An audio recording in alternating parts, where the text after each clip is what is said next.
ولله الأسماء الحسنى فادعوه بها. صدق الله العظيم. يا من هو الله الذي لا إله إلا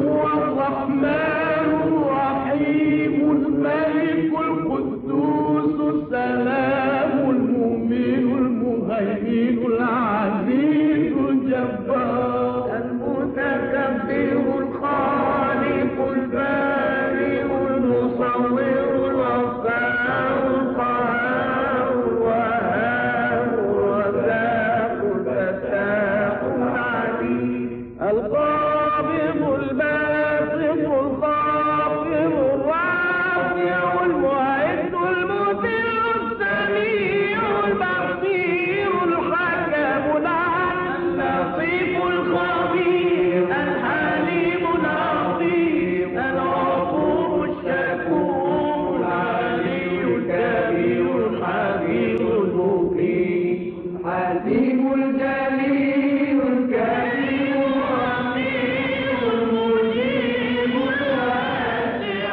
الحكيم الودود المجيد الباعث الشهيد الحق